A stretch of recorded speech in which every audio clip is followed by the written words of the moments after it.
Hey,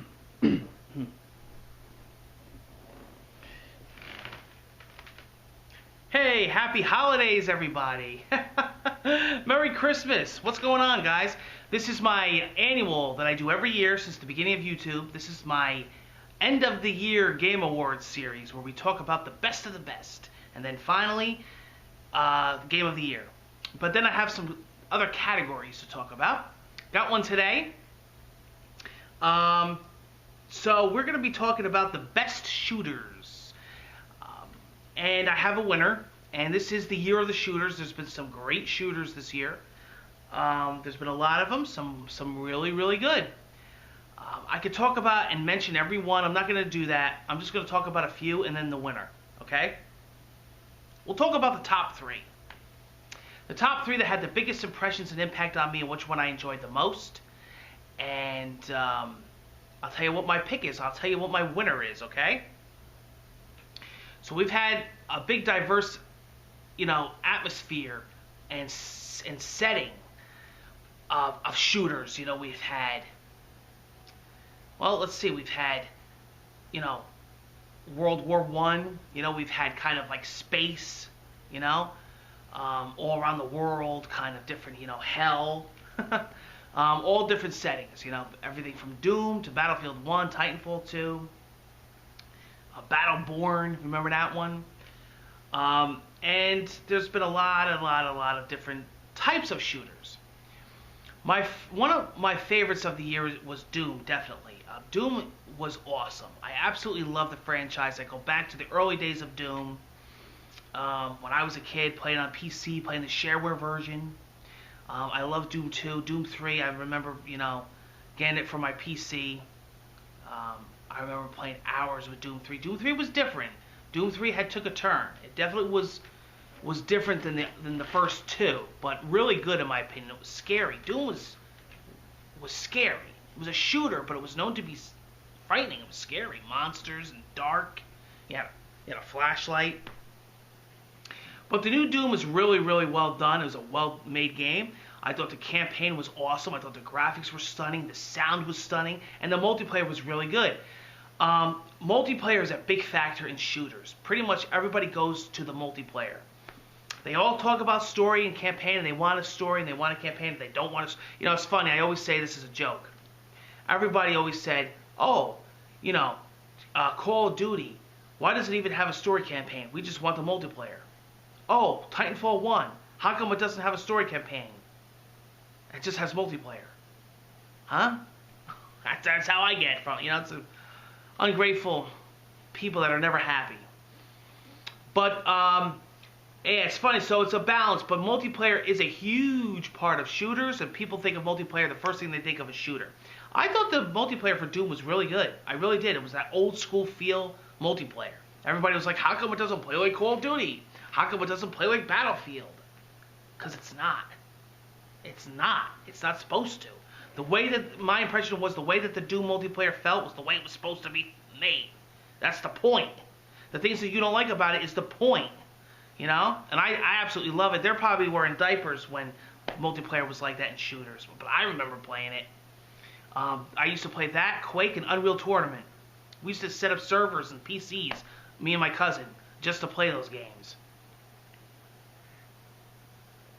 Another game that really, really left an impact on me this year was Battlefield 1. Everything from the drop-dead graphics, everything from the multiplayer, the strong emotional story. I mean, that whole setting, World War I, like, what other really game has done that? I really, really like Battlefield 1. I like the weapons. I liked how you could do the... And you know what? I forgot to talk about this recently, or in the past, but I'm going to mention it now.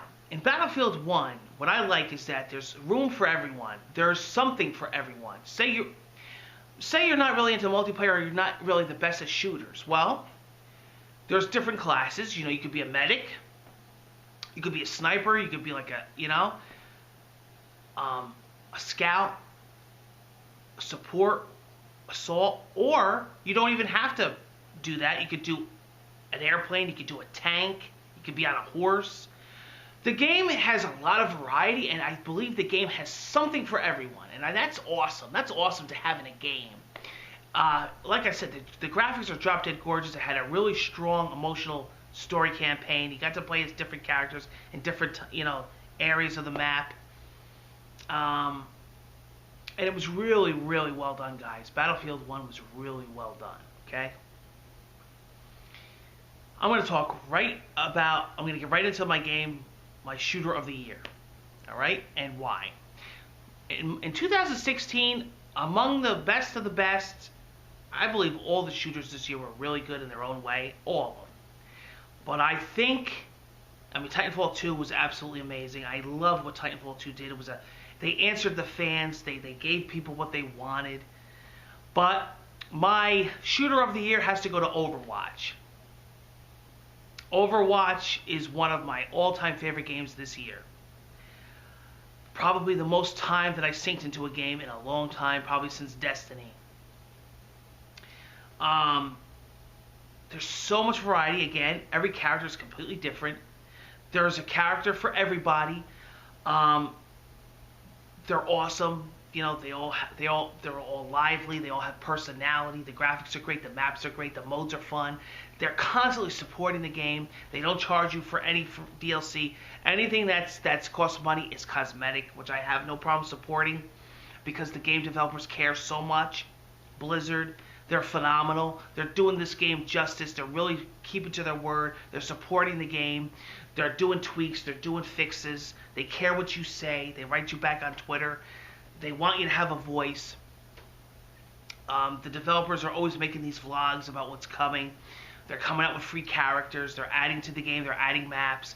Every holiday and event, they have their own special mode, arcade mode that you can play. Skins that you can get, skins that you can unlock, or by buying loot boxes. You can earn the loot boxes. You can buy them. It's all cosmetic. They had the Rio games in the summer. They had Halloween. They just now have holiday Christmas skins. They have a snowball fight mode. This game is awesome. This game never gets old. I've never had a problem with the game. Never got frustrated. The game never gets stale. I'm always jonesing to go back into it no matter what's coming out or what I'm playing. I make time for Overwatch. Overwatch hits everything on the nail. It doesn't have a story. Who knows what the future holds. Doesn't have a campaign. It's only multiplayer. And I know that holds it back for some people, but for what it does well. And in a way, I'm glad because they really focus on one thing. They focus on the multiplayer. They focus on giving you a great multiplayer experience, and I believe that's what Blizzard did for Overwatch. So Overwatch is my shooter of 2016, and I feel very strong about that. And if you guys haven't checked out Overwatch, play it. Once you play, I guarantee you'll be coming back. You won't be able to put the controller down. It definitely has that addictive feel to it. Overwatch. Awesome game. Take care, everybody, and I will see you for more Game Award year-end series specials. And Merry Christmas and Happy Holidays.